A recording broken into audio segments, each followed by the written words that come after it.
So we'll be looking Absolutely. forward to actually doing a podcast highlighting some of the fabulous lessons that Yeah. both yourself, Dr. Andre, and Dr. Loretta have woven Yeah. into those pages. So, Dr. Dre, I'll toss it back over to you.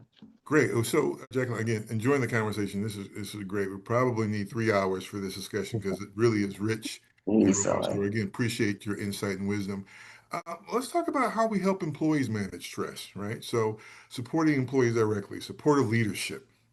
What can leaders do when they notice an employee is stressed in the workplace? What's some suggestions around that?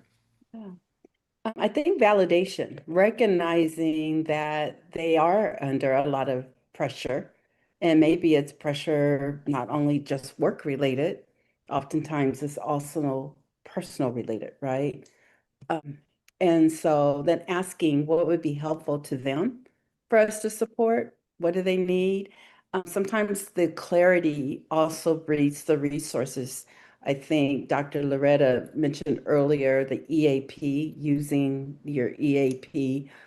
A lot of companies do offer it. And so that's something that I would say take advantage of and use. And sometimes it's just reprioritizing what needs to be done and how it needs to be done, right? That can help. I think as long as they're feeling heard and validated, it just breeds a lot of comfort and wellness, and it helps them to keep moving through. Mm. Right. Thank And I just want to keep weaving and tying these things together because the previous question around the psychological safety and employees being willing to share and to say, hey, I got a lot on. If the psychological safety is not there, then people won't share. And very often, as leaders, we don't always remember what's on everybody's plate.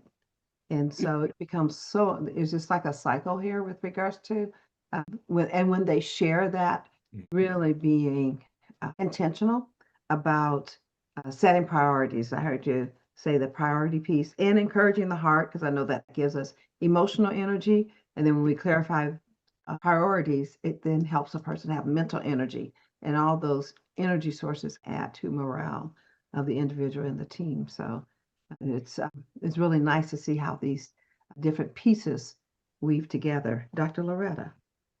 Thank you for that. Well, we know in a workplace that workloads can actually spike. It just depends on what's going on. Many times that's external factors. But one of the things I'm curious about, how can leaders actually balance productivity with well-being? But also, I just want to add to that how some organizations will tell people, oh, we have a work-life balance. I want to know, do you really think there is such a thing as that for leaders? And you know what? I think I'm going to start with that. I think it's Okay. imperative that we have work-life balance. Because again, if you're empty, then what you're going to pour into other people is a lot of emptiness. You're going to feel it and they're going to feel it. So it sounds like just cloaking words, but it's Mm-hmm. very important to, as a leader, to be that person to have and exhibit the work-life balance. And everyone's work-life balance is very different. So there is no cookie cutter for that either. Mm-hmm. And Oh, that, and then the mhm. first part, I'm Yeah. sorry. Go ahead. What Yeah, are you going to that's say, okay.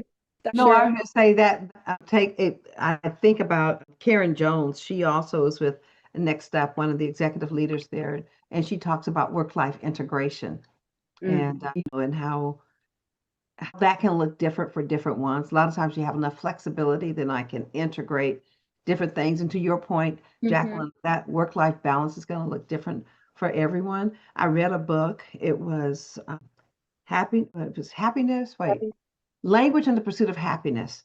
Talked Mhm. about finding our balance between peace and productivity. Like, what is that balance between peace? Initially, I thought that was a weird concept or equation or answer for happiness, yet it makes a lot of sense. Is there that space and that time, going back to what Jacqueline said around just being able to meditate, being able to simply be and breathe, and versus doing all the time? So, do I always have to be in the space of doing and productivity, or can I simply be in the space where I'm Mhm. being re energized and can simply be and can do that first letter in your meds, meditate? And that last word in your med, sleep. Getting this is important. Tossing it back, Dr. Loretta, or Jacqueline, where were you?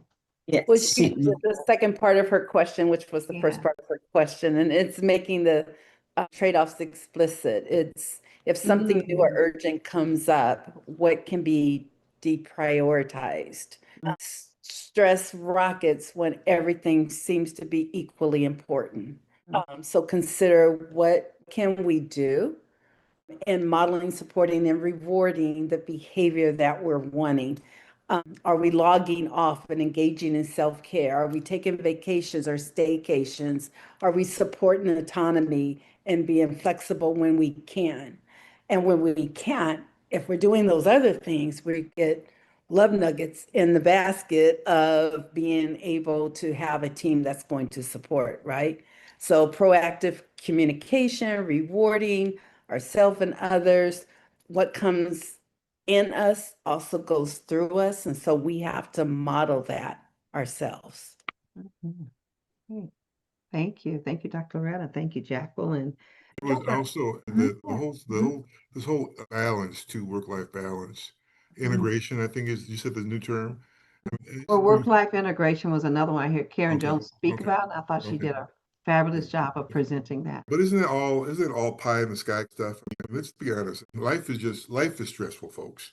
And I get it. I know we're trying to achieve some utopia moment for ourselves in the workplace and really minimize stress. But I'm thinking to myself, there's also a benefit to stress too, right? Stress motivates.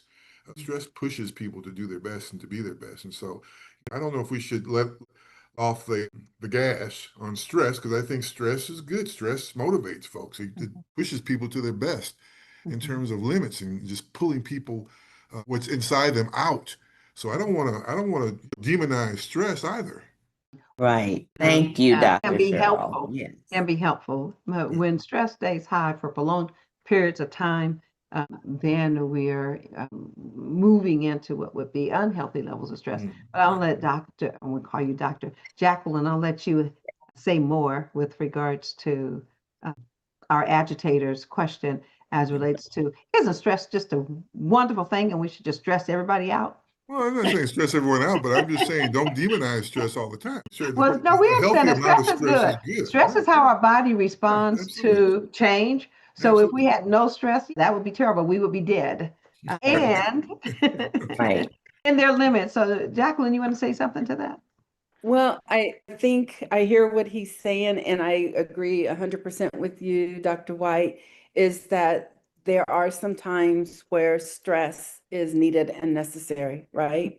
I think it takes balance. And I also think that too much stress, or better yet, stress unchecked, causes, it's like the kissing cousin of depression. Mm.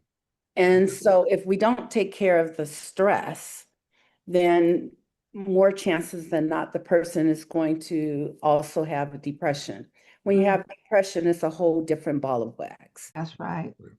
We used to think of that in the terms of the kissing cousins being anxiety and depression, but at work, we call it, well, I said at home, we call it depression. At work, we call it burnout. And it's the same thing, a bad thing. And we want to figure out how do we support ourselves and those who report in through our areas of responsibility. How do we help prevent it? Because burnout's a terrible space, or depression, a terrible space to be.